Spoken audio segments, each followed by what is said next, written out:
I'm very glad to be here, a part of this very interesting day. I'm always glad to come to Ryerson, which is a wonderful, urban, diverse, creative, out-of-the-box place. And there's so much going on here. Brian, your team at Public Admin, and the Center here for Labor Management Relations. The Sam Gindin Chair, of course, is part of the great constellation here at Ryerson. That's the Sam Gindin chair right over there, by the way, directly underneath the Sam Gindin butt, in case anyone wondered what the Sam Gindin chair looked like. And of course, with alternate routes, very promising relaunch, and congratulations on that, Carlo and your team. And I look forward to being part of it with the proceedings from this conference and your other work. So thank you for including me.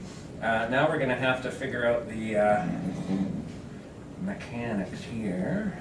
So, Canadian non-exceptionalism. Brian talked about the phoniness of Canadian exceptionalism, and in fact, there is no such thing as Canadian exceptionalism. When you actually take an honest look at the data, it turns out that Canada did not perform well through this crisis and recovery or non-recovery, and the next stage of the crisis, which we're experiencing now through austerity and through other manifestations. So there's an ideology of Canadian exceptionalism and triumphalism and chest pounding and back patting that has dominated the official government response, especially at the federal level, since the crisis began. Of course, it was the federal government that even denied there was a crisis, let alone saying you could solve it by buying shares. Initially, of course, Mr. Harper and Mr. Flaherty even denied that there was a crisis at all, even though the signs were everywhere, and that was what led to the coalition, the prorogation of Parliament and everything else. But they have managed to, I think, successfully, if we're honest, continue to promote that mythology that Canada has survived better than most, and that we should be grateful for what has happened. And I think that's quite wrong in terms of understanding the effects of the GFC, of course, global financial crisis. Being a popular educator, I have to define my terms as I go along in terms of the acronyms. Another way of putting it, of course, is MOME. That's another acronym, Mother of All Meltdowns. So, you know, again, just so we know what we're talking about, this is another term I'd like to define, twaddle-cocky, which is what we thought it was going to be, the long-awaited demise of capitalism as we know it.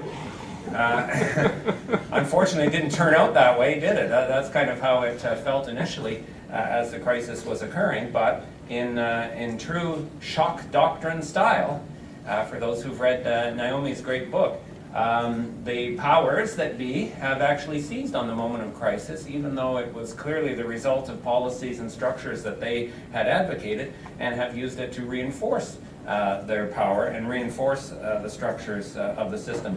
Another acronym, you get a door prize if you can guess this one. Afterwards, come and see me. The first word is big, okay? And after that, you can... Okay, fine. Next time, put me on at lunch after the audience has had 2 cups of coffee. Then they'll believe that I'm funny, okay? Because right now, they clearly don't. I do. And this is where we need to have a storyline, right? We need to have a storyline about what happened and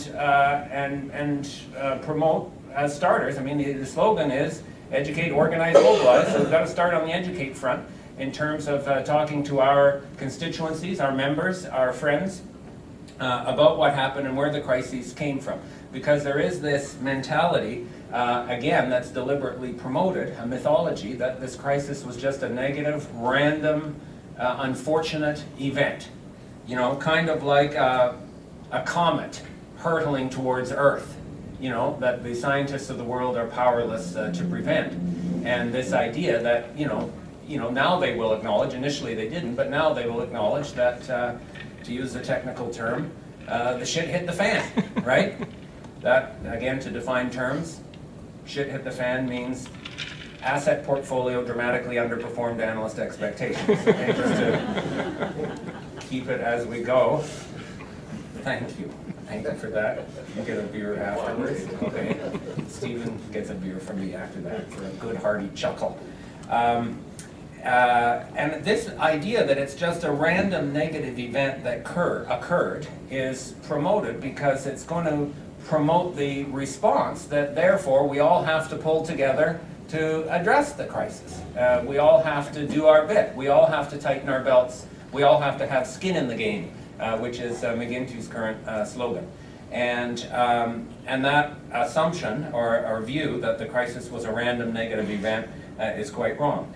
In fact, this crisis was not unpreventable, it was preventable. It wasn't unpredictable, it was completely predictable. In fact, many did predict it, and the historical evidence suggests clearly that it was going to happen like previous financial crises happened, and happen worse. And it didn't start with a random comet, it started with these guys in red suspenders and red jackets on the trading floors of the world casinos, and the special freedom, privilege, and power, not just economic power, but political and cultural power that they've been given to conduct their affairs. Now, I know this guy in the middle looks a lot like Stéphane Dion. I'm not blaming Stéphane Dion for the world financial crisis. I do blame him for allowing Stephen Harper to get elected, but that's another story. This is familiar ground, I think, for most in the room, so I won't spend a lot of time sort of dissecting that storyline about the crisis and what occurred, but it's important to continue to tell the story, because people will forget why we're in this situation. I mean, when the austerity comes and the cutbacks are delivered and the belts are tightened, we have to always go back to basics and ask the question, why is this happening? Ultimately, our capacity as a society to produce the goods and services that we need to survive and thrive as human beings depends on our capacities, our ability to work, our brains and our brawn. And that capacity is still there. We are as capable of producing and delivering as many goods and services today as we did in 2007 or 2008. In fact, we're capable of producing a little bit more than we could then because of innovation and technology and productivity. So at some level you have to say, why are we in this mess? And it doesn't have to do with our fundamental ability as a society to afford things, right? There is this, again, this ideology that we just can't afford things that we used to afford. Well, exactly why is that?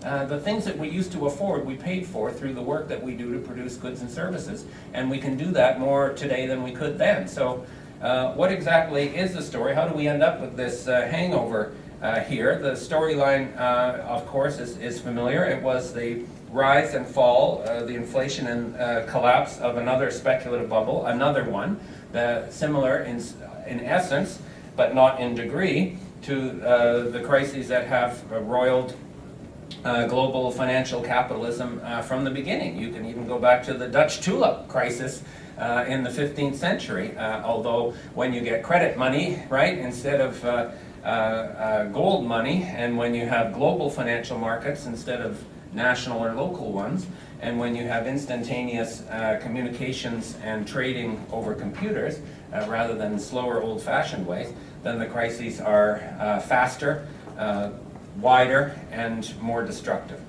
This one was centered in the US housing market, where housing prices tripled between 1999 and 2006. There was no economic reason for housing prices to triple. There were all kinds of silly stories out there at the time to justify this, things about growing population and finite supply of land and other nonsense. They made about as much sense as the stories that were told a decade earlier to justify ridiculous valuations for .com shares. If a speculative bubble was fueled with people using their own money, it would never go very far. So this speculative bubble, like all of them, had to be fueled by massive injections of credit. Invented credit, because our private credit system creates money, creates credit out of thin air. That's the power that we've given private banks in a leveraged financial system. And the problem is that they will use that credit in irresponsible ways, driven by their own profit motives rather than driven by society's need for credit. And so the way this was manifest in the housing situation in America was the massive creation and irresponsible injection of credit through all kinds of things, including ninja mortgages, no income, no job, no asset mortgages, right, for people to buy homes that they couldn't afford, fueled, of course, by the misleading and immoral advertising of those. But even more important than the purchases of housing per se, which had a very speculative dimension to it, was the purchases of financial derivatives related to the housing market, all of the credit default swaps, collateralized debt obligations, and other creations of some of the smartest people in the world, doing something utterly useless at best and globally destructive at worst. Without those injections, those massive injections of credit, of invented money, this thing could never go very far. But the speculators were borrowing $50 for every dollar of their own. You could try that down at, next time you go to Niagara Falls, go into Casino Niagara and go to the blackjack table, put down a loonie on the table, and tell the dealer that you're going to bet $50 on the next hand with your loonie. And the dealer says, "Where's the other $49, my friend?" And you say, "I'm borrowing it from you." Okay? And see if they let you do that. Okay? You'll discover another meaning of the word securitization when the security guard comes and throws your butt out on the street. Okay? So obviously you can't do that in day-to-day life, but you can do that within the financial system in terms of leveraged speculation, which is what drove that bubble like every other one. Then, of course, like every other bubble, it popped the minute the speculative momentum going in a certain direction turned that direction. The whole logic of speculation reverses itself, and reverses itself dramatically and quickly. As Galbraith said, a popped balloon never deflates in an orderly manner. And this is true in the financial world as well. So once U.S. housing prices began falling in 2006, then the logic of speculation, unless you're on the short selling side of it, right, and some people were, the logic of speculation was to sell, sell, sell, and then that allowed the short sellers to make their profit. As Linda McQuaig says, the guy who made $6 billion by shorting the mortgage market had a book written about him called The Greatest Trade in History. Right? It's the greatest trade in history that resulted in millions of Americans being left homeless. Yet our culture still celebrates it. Oh man, did that guy ever time the market well? Right? Which shows you how perverse our values have become.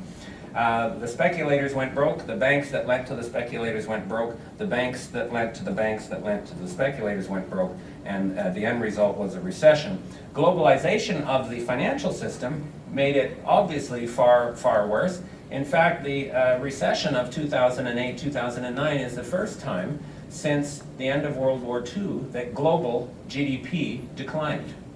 It's the first time that a crisis was so synchronized internationally because of the globalization of financial markets, not because of free trade agreements, not because of, the Portuguese producing port and the British producing textiles, and the tendency to truck and trade between them in order to capture marginal productivity gains. That's not what globalization is, friends. Globalization is the privatization of banks in Iceland that allows the newly privatized banks to place leveraged bets on mortgage-related securities in Florida.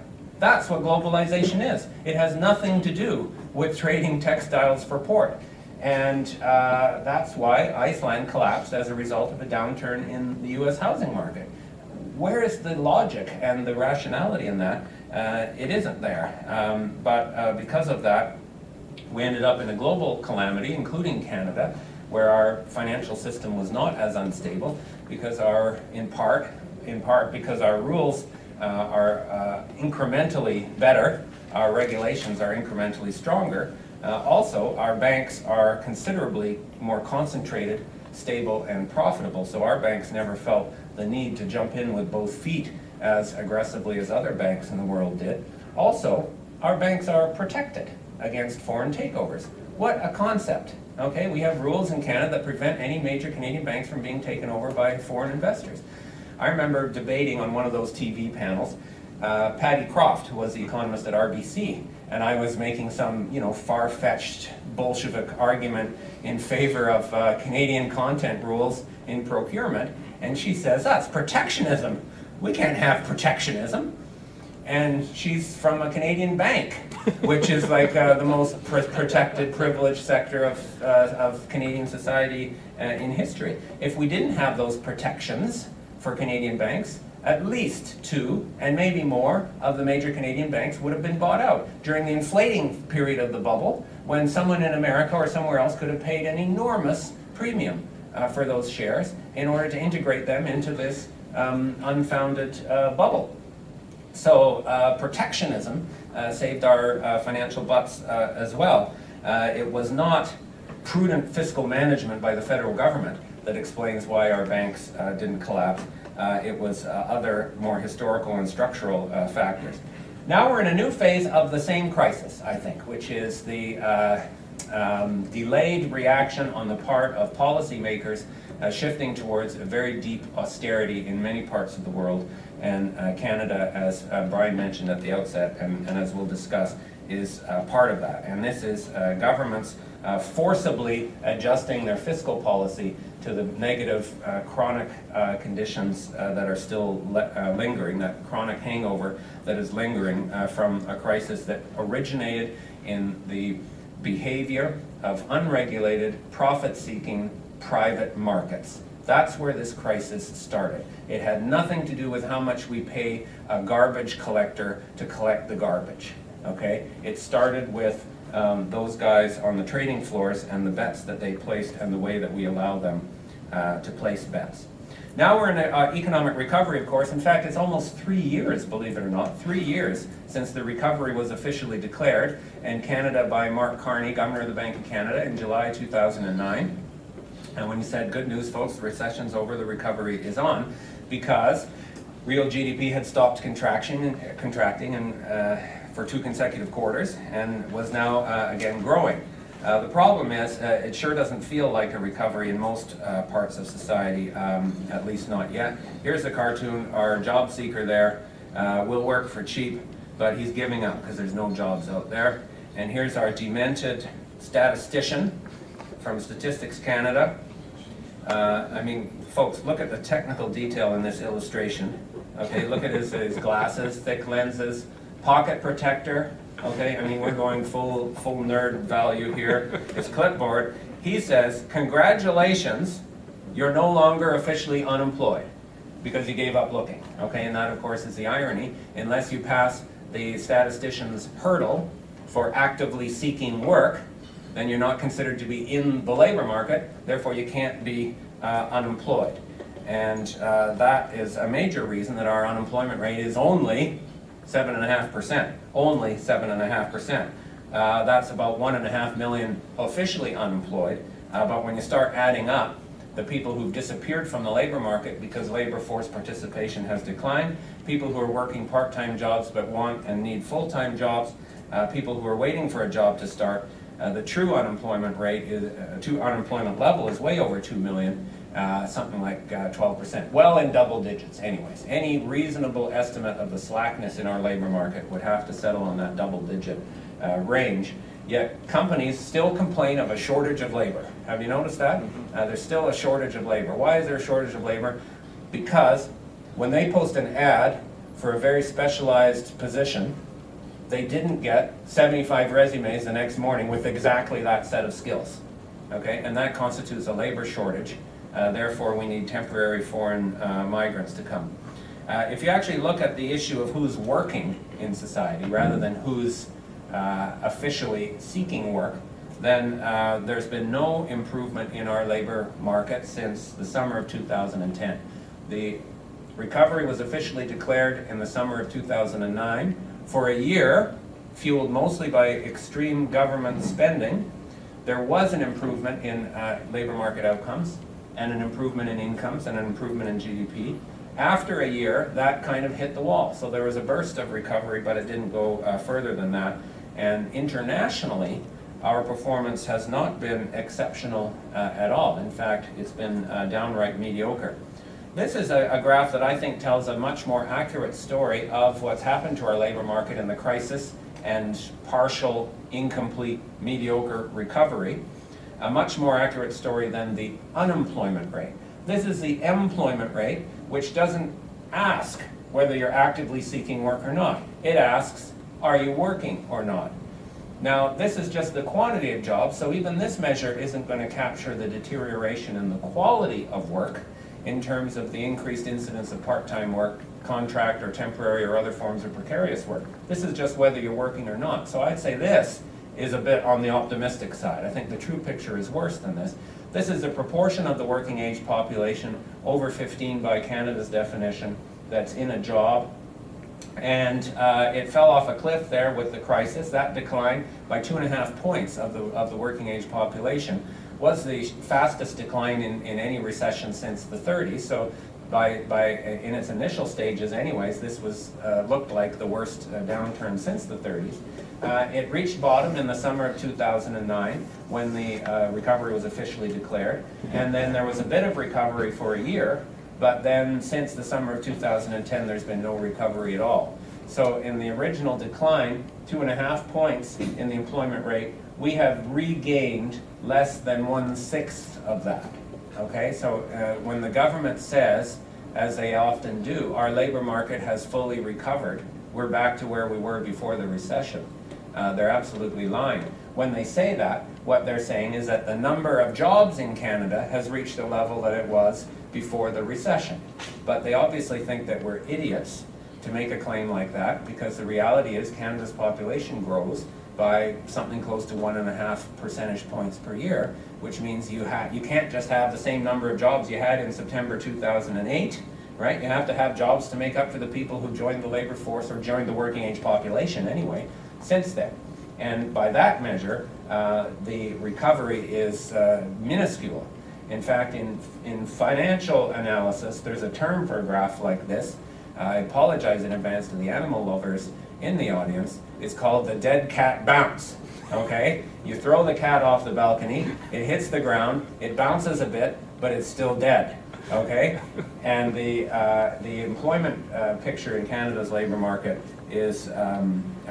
resembles that strikingly. There are obviously a lot of animal lovers in the audience today, and I will not tell that joke again. So this is why officially it's been a recovery for 3 straight years, but it doesn't feel like a recovery. In fact, for the labor market, it feels almost as bad as it did at the worst days of the recession. So when they say Canadians feel pessimistic, there's reason for it. And in fact, in the last couple of months, it's actually gotten worse, not better. So instead of exceptional or triumphalist, I would say the word to describe our recovery is mediocre. When they compare Canada to other countries, they have to take into account the fact that we have a population that grows at something close to 1.5% a year, among the fastest of any of the developed capitalist countries. Our population grows faster than Mexico's, for example. I was surprised to learn that. Much faster than America's.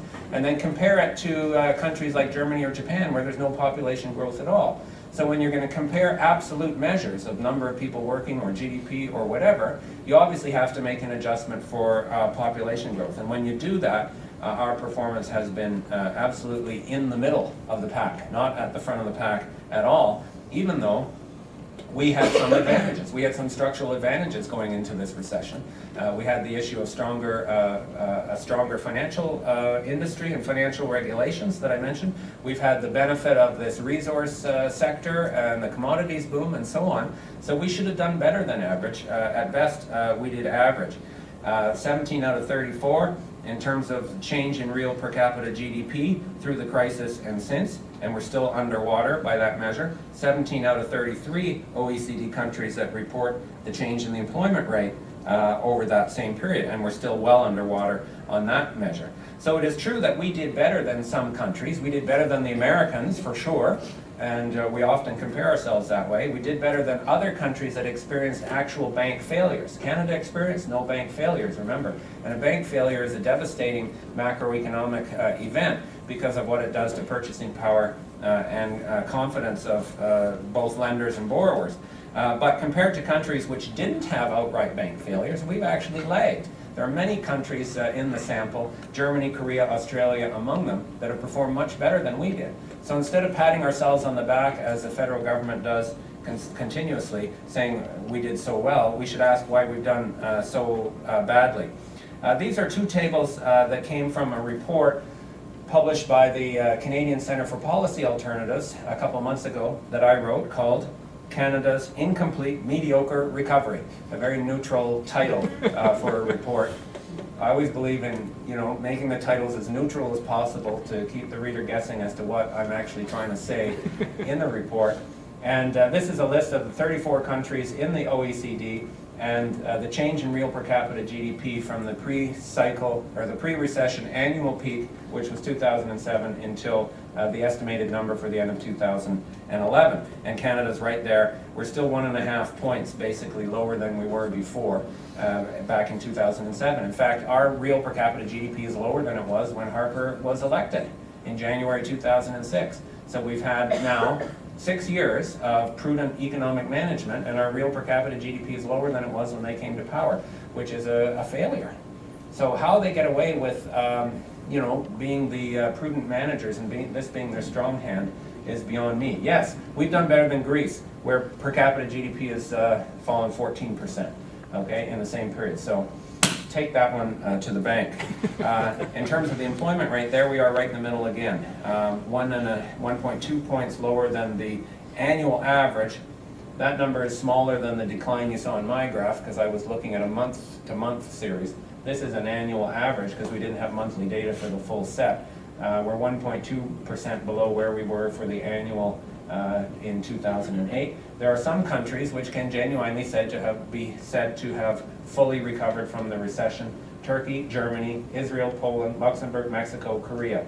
Germany and Korea are the two larger countries in the OECD that have clearly recovered, both in terms of the employment rate and in terms of real GDP. Both export-led economies, so you can say some of their recovery was based on exporting the problem to the countries who have trade deficits that offset their trade surpluses, and that includes Canada. Both have very active industrial strategies and other proactive interventionist strategies to promote development and growth and recovery. Those are countries that have done much better than Canada has.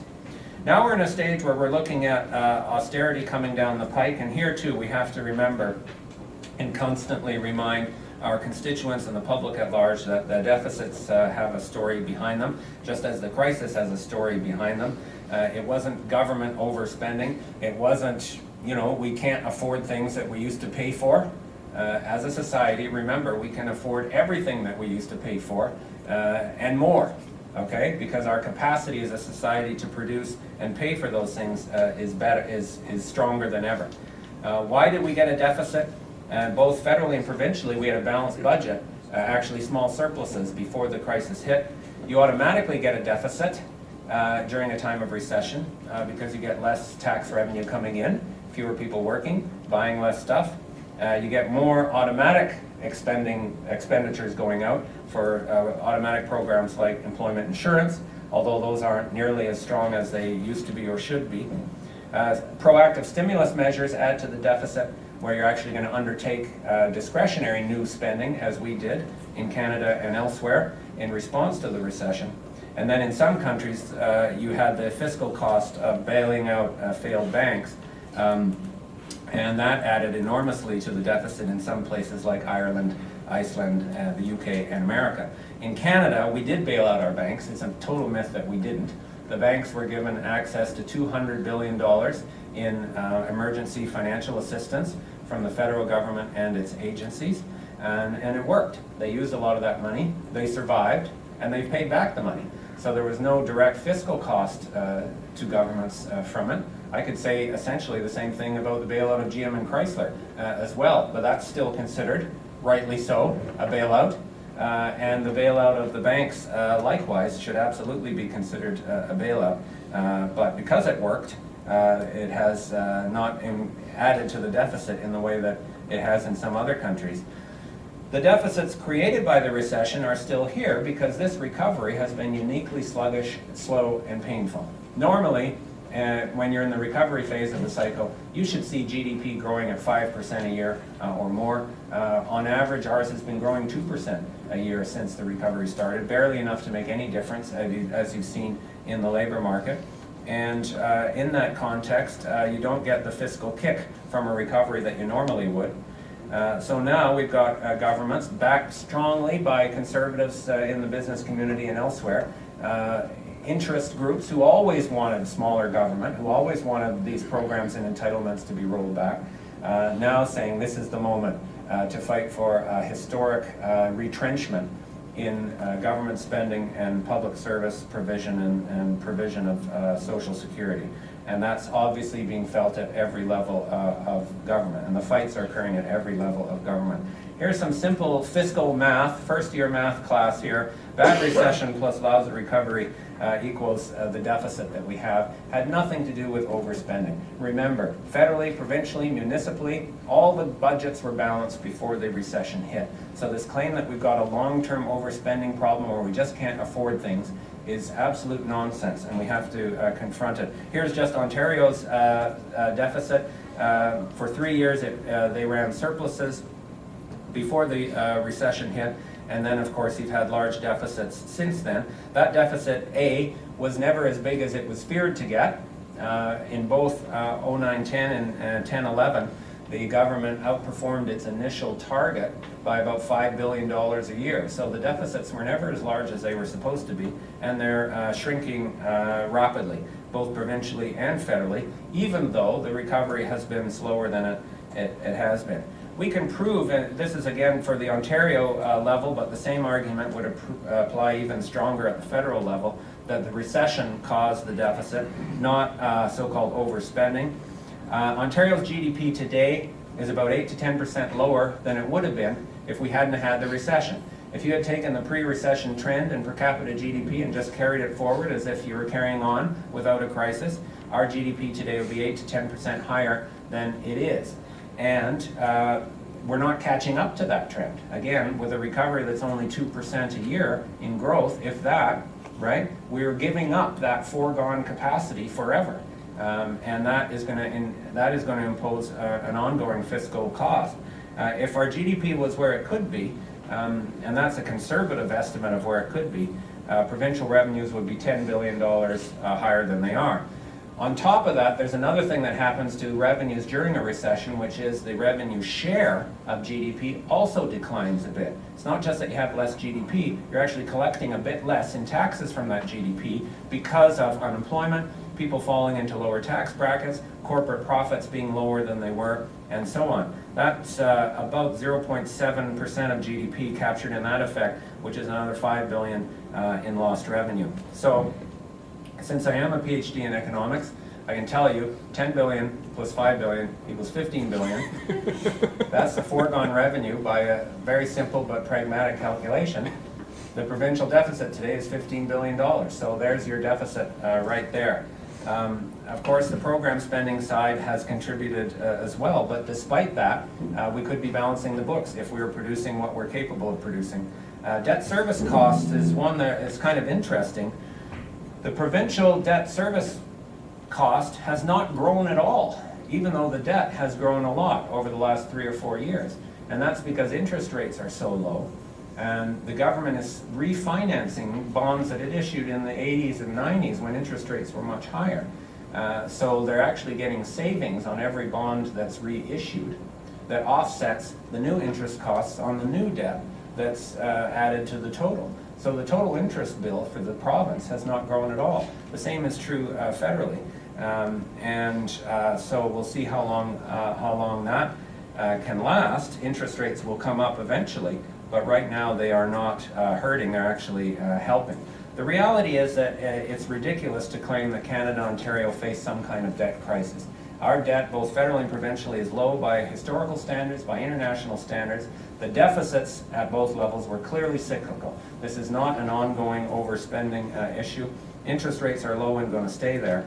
So the first task is very much to put people back to work, paying those taxes, and that will solve the deficit right there.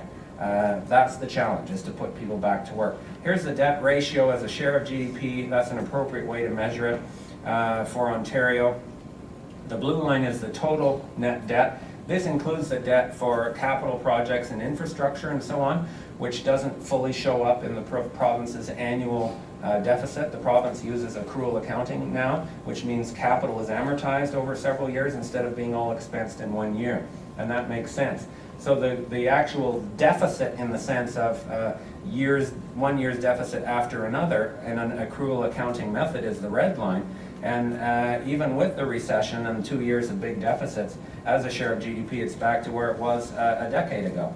And so to claim that either of those lines represents a crisis is ridiculous. And that's where Drummond and his report had to go through hoop after hoop after hoop of very manipulative fear-mongering assumptions in order to convert a situation that is obviously less than preferable in the fiscal environment into his prediction of an outright crisis if nothing is done. And for him, that means dramatic spending cuts.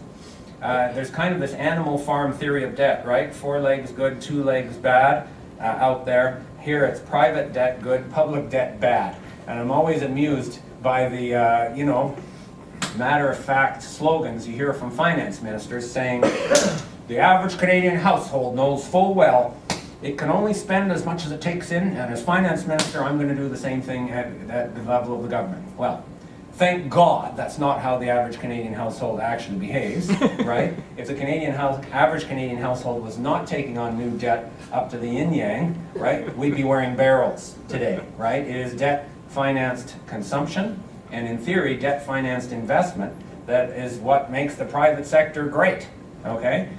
So why can't public sector agencies behave the same way? Particularly if debt is taken on to finance long-run acquisitions that enhance your capability and productivity as a society. Then it really is an investment. And this claim that the goal of fiscal policy should be to reduce or eliminate debt entirely is ridiculous. If a CEO acted this way, if a CEO said, my goal as leader of this company is to eliminate the company's debt and make sure we never go into debt again, he would be fired in an instant by his shareholders, and rightly so, because the shareholders know full well that leveraging the company's activity and taking on debt to finance investments that have a productive return higher than the interest cost on the debt is a logical, indeed essential thing to do. Okay, so they're trying to assume that the public sector can't behave in a rational way like the private sector does. Here's the second level course in fiscal math, okay, since you all graduated from the first class. The key constraint in the fiscal area is the debt ratio. That's the net debt as a share of GDP that I showed you for Ontario, and where we could measure it either in total terms, including capital and infrastructure spending, or whether it's just as an accumulated deficit. Here is the crucial principle in math. That is a fraction.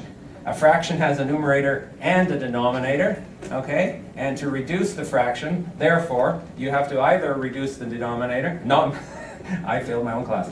You either have to reduce the numerator or expand the denominator, right? And if you want to bring it down really fast, do both. But if you reduce the numerator and the denominator, guess what? Nothing happens to the value of the fraction. That's exactly what's happening in Greece today. The deeper they cut, the worse the economy sinks into recession. You saw the dramatic numbers on the table earlier, which means the higher this debt ratio has become. It isn't for a lack of austerity. I always love it to hear these commentators saying it's time the Greeks finally tighten their belts. Go to Greece today and you will see very, very tight belts, and you will see an economy and a society that's self-destructing because of the self-defeating logic of the austerity. If we aren't remotely like Greece. If we want to become like Greece, okay, then take the axe in a big way to public programs, throw tens of thousands or hundreds of thousands of public sector workers, broader public sector workers, out of their work, and then watch the GDP contract and watch the debt ratio grow, not sink.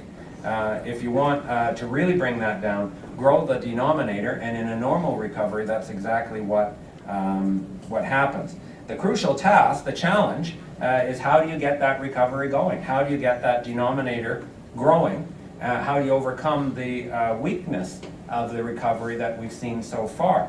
And this is a genuine challenge where, if we're honest on the left, we don't have all the answers. You need to have an engine that leads the growth, and here's a lovely looking car with no engine. For those who know, that car was actually made by CAW members at a factory now closed in Quebec. And when we made them, they did have engines. I do want to stress that. Economic growth needs an engine. You need somebody leading the way with spending power. That's how growth happens. You have to be injecting spending power, hopefully in a productive way, to put people to work, producing the goods and services that contribute to our standard of living. And then once you do that, there's a well-known multiplier effect, a circular chain of causation, because once you've hired a few hundred people or a couple thousand people to work in a factory putting engines in those cars, then they go home and spend their money, and that stimulates further demand, production, employment, and income. And it's important to remember that in modern capitalism we live in a credit money system, so somebody has to be borrowing in order to do that, because the way the stockpile of money grows is not by the mint producing more bills, right? The bills you have in your pockets and everyone else's pockets are only about 4% of the total supply of money here in our society. Most new money is created through new loans. So somebody has to be borrowing. If everyone in society tries to pay off their debts at the same time, you end up wearing barrels in a depression. And so somebody has to be leading the way. The possibilities in our society are business investment or government investment in infrastructure projects. Could be export-led, it could be foreigners who are doing the spending, the leading spending by buying our stuff. It could be construction projects in the private sector like housing, or again in the public sector. Could be a war, okay, hopefully not, but you know, if things carry on miserably for several years, I can see it ending that way. Public works in terms of not government infrastructure investment, but actually government programs can lead the way. Consumers can lead the way. They have the spending power in a sense. They account for 2/3 of all the spending in our economy. But it doesn't usually lead the way in terms of creating a boom or creating a bust on itself. Usually consumer spending follows what's happening in one of these other leading sectors. But if you got a sudden surge in consumer spending or a sudden fearful contraction in consumer spending, it could cause a boom or a bust. The last recession in Canada was caused by a decline in investment. That's obvious in the data. Business investment started falling dramatically beginning in the summer of 2008. Consumer spending slowed down. Consumers never really stopped spending though, partly because the interest rates were cut. So it's rare that consumers lead the way. Usually consumers follow, and in so doing they amplify what's happening in one of the leading sectors. In a capitalist economy, it should be business investment. Businesses borrow funds, put that money into motion in the real economy, and then that is what generates the overall momentum or growth in the labor market. They do that to try and promote their own profit, real productive profit, and real production and economic progress are supposed to result from that. We will argue, of course, as Stacey and us will argue this fall, over the terms of how that happens, right? The workers are going to look for a share of the prosperity in terms of wages, and as society we will argue over how we control and regulate that process.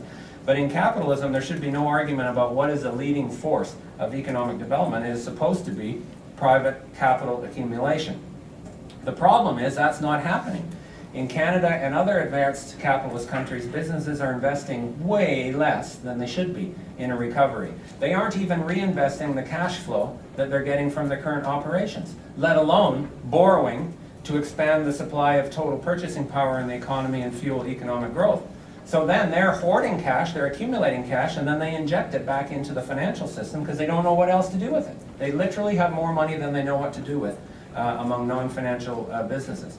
And that reinforces the financialization of the whole economy because the productive sector, which is supposed to be putting money into motion, has got more money than it knows what to do with. So then that goes back into finance. Consumers end up being the default, and consumers shouldn't have to lead the way, they should follow the way, but we have relied on debt-fueled consumer spending as the source of economic growth for some time. Government stimulus can help out, especially during a recession, and while we will argue against austerity, I don't think that anyone in the room should believe that you can actually base the whole economy on government stimulus. We might be able to base the economy on government intervention in other ways, but it's going to be more than stimulus. It's going to be some form of public investment and public program delivery, not just stimulus.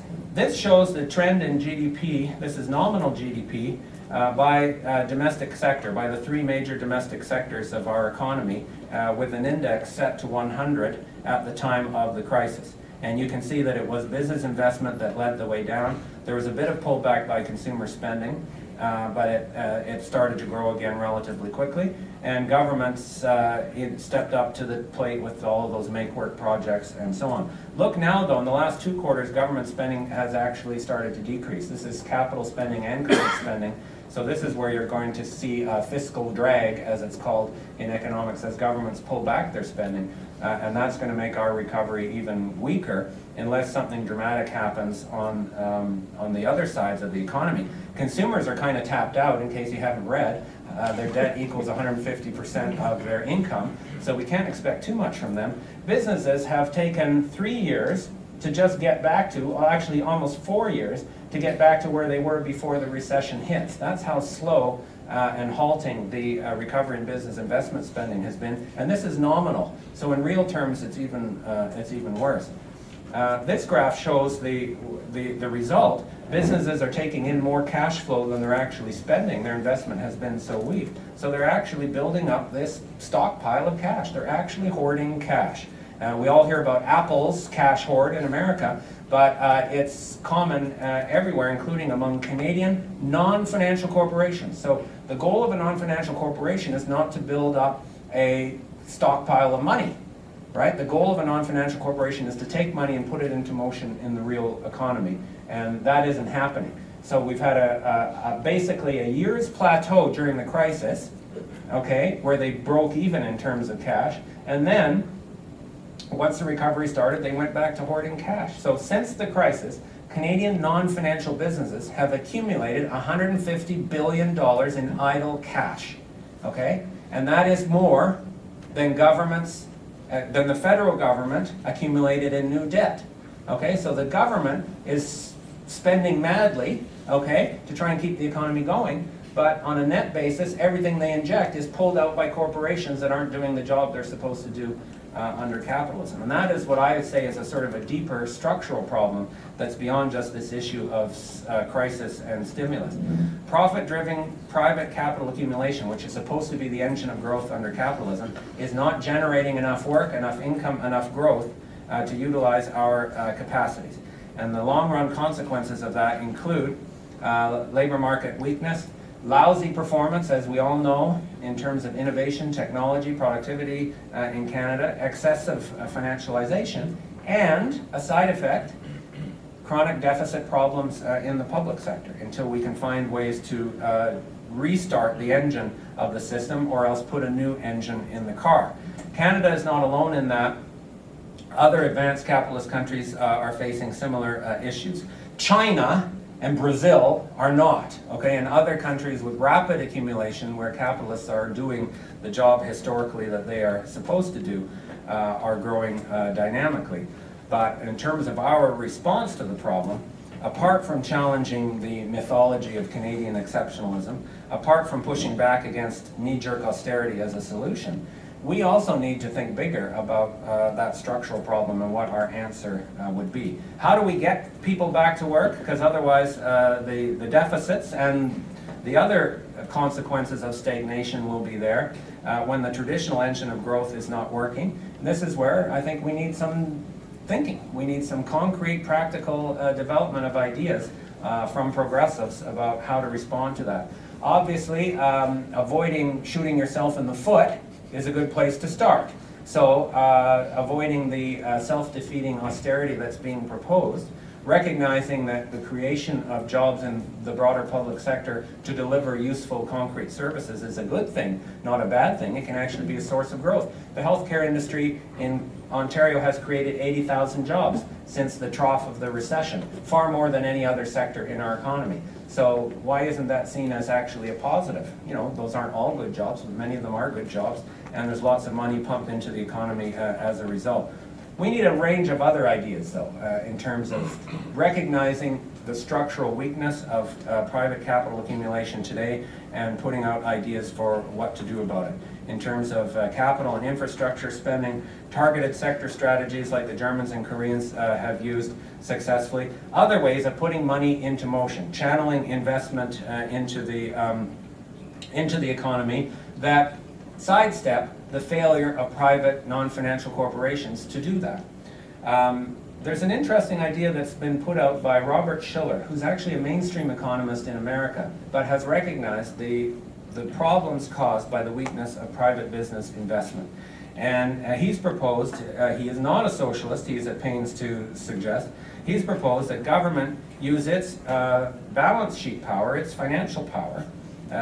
Despite all of the debt problems, government can still borrow money for 2% a year for 10 years. That's zero in real terms after adjusting for inflation. So if government can borrow money for free, in essence, why not do that and then pump it into the economy, not in stimulus, but in terms of venture capital type investments to try and use some of that spare capacity up. It's actually a very radical idea, and he knows it, so he's going to try and water it down a bit by stressing that private sector experts will be in charge of how the money is spent. But in essence, he's proposing a form of socialized investment, which I think is very interesting, and there's all kinds of potential for us on the left to think about how to do that, but we haven't gone very far.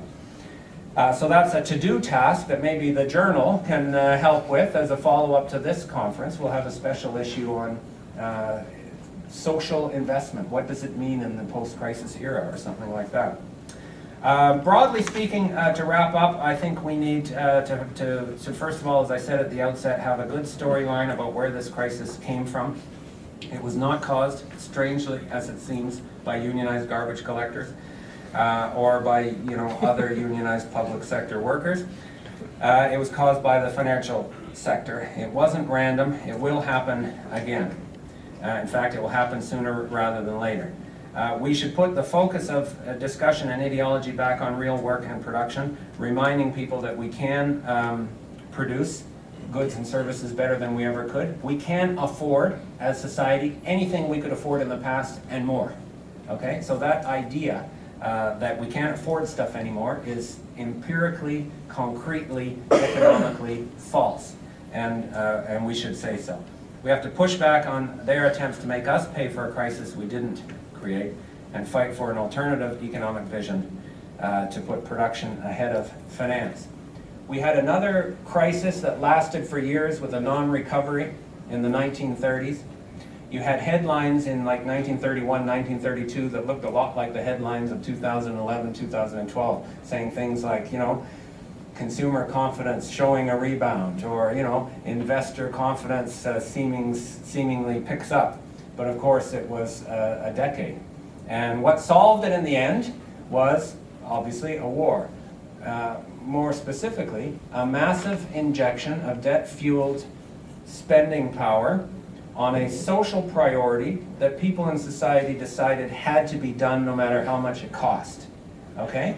So it sidestepped the usual decision tree that leads to investment, production, and employment in capitalism. The war wasn't fought because it was profitable for private companies. Of course, it was profitable for private companies in the end, but that's not why it happened. It happened because society and governments decided this was essential for the future of humanity that we do that.